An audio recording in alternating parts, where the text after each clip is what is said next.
आदाब, मैं आगा खुर्शीद खान। इस वक्त देश की राजनीति एक ऐसे मकाम पर है जहां जब तक एक दूसरे के खिलाफ बयानबाजी ना की जाए उस वक्त तक राजनीति पूरी नहीं होती। इसमें सबसे महत्वपूर्ण बात यह है कि इसे धर्म और जाति से जोड़कर ही देखा जाता रहा है। मौजूदा समय में आसाम में भाजपा की सरकार है और यहां के मुख्यमंत्री हेमंत बिस्वा शर्मा कभी कांग्रेस में हुआ करते थे।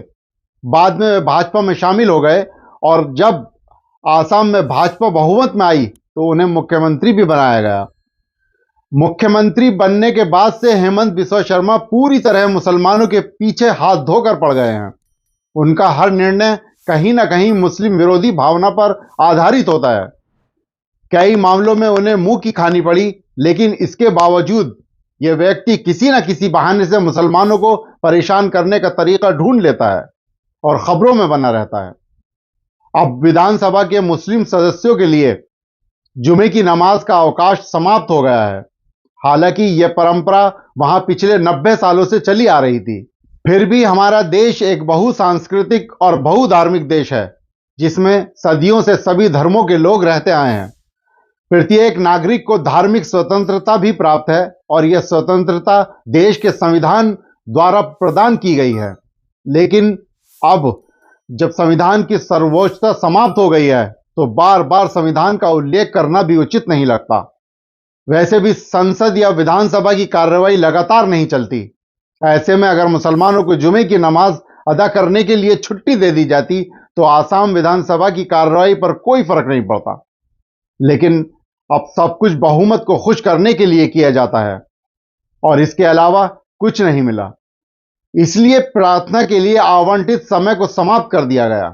हालांकि देश के सभी प्रमुख राजनीतिक दलों ने इस फैसले की निंदा की है। सवाल यह है कि हर बार मुसलमान ही उनका निशाना क्यों बनते हैं। जो अब आसान है, किसी और को निशाना बनाना ना तो बहुमत को खुश करेगा और ना ही वोटों के अंतर को कम करने में किसी भी तरह की मदद करेगा।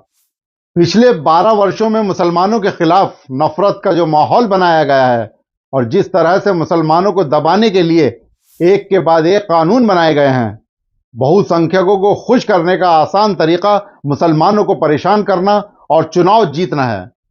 अब प्रगति और स्मृति की कोई बात नहीं होती और देश की आर्थिक स्थिति के बारे में कोई सवाल नहीं उठाता। केंद्र सरकार ये सब कर रही है और जहां भाजपा सत्ता में है वहां राज्य सरकारें भी इसी रास्ते पर चल रही हैं। ऐसा लगता है कि इन सबका उद्देश्य देश का विकास और समृद्धि नहीं बल्कि केवल मुसलमानों को परेशान करना है। ऐसा लगता है कि इन सब का उद्देश्य देश का विकास और समृद्धि नहीं बल्कि केवल मुसलमानों को परेशान करना है। हकीकत में धार्मिक कट्टरता की आड़ में विफलताओं को छिपाने का प्रयास किया जा रहा है। महाकुंभ में इतनी बड़ी त्रासदी हुई, अगर सीएम योगी में थोड़ी भी मानवता होती तो उन्हें इस्तीफा देना पड़ता। लेकिन होता यह है कि देश के प्रधानमंत्री इन नेताओं की निंदा करते हैं। जो लोग इस त्रासदी पर सवाल उठाते हैं उन्हें कहते हैं कि ऐसे लोग सनातन धर्म को बदनाम कर रहे हैं। ऐसा लगता है जैसे उन्हें मानव जीवन में कोई सहानुभूति नहीं है। इसमें उनका कोई दोष नहीं है। असली दोषी तो वह लोग हैं जो उनके जहरीले भाषणों की सराहना करते हैं और हर चुनाव में उन्हें वोट देते हैं। सवाल सबसे है कि जब महंगाई बढ़ती है तो क्या वो किसी एक समाज और धर्म के लिए होती है? क्या जो शिक्षा का निजीकरण हो रहा है वो सिर्फ किसी एक समाज और धर्म को नुकसान पहुंचाता रहा है? ये सब एक सोची समझी साजिश है कि सरकारें अपनी नाकामयाबी को छुपाने के लिए इस तरह के हथकंडे अपनाती रही हैं। ये न सिर्फ समाज के लिए खतरा है बल्कि आने वाली नस्लों के भविष्य पर भी खतरा है। मुस्लिमों के खिलाफ नफरत डालकर सिर्फ और सिर्फ लोगों के बीच दूरी बढ़ाई जा रही है, जो सिर्फ गंगा जमुना तहजीब और हिंदू मुस्लिम एकता को मिटाने की कोशिश है। याद रखिए, आपके मुद्दे तभी उठाए जाएंगे जब आप धर्म और जाति से उठकर देश की राजनीति को देखोगे और इसी में हर किसी की भलाई है। शुक्रिया।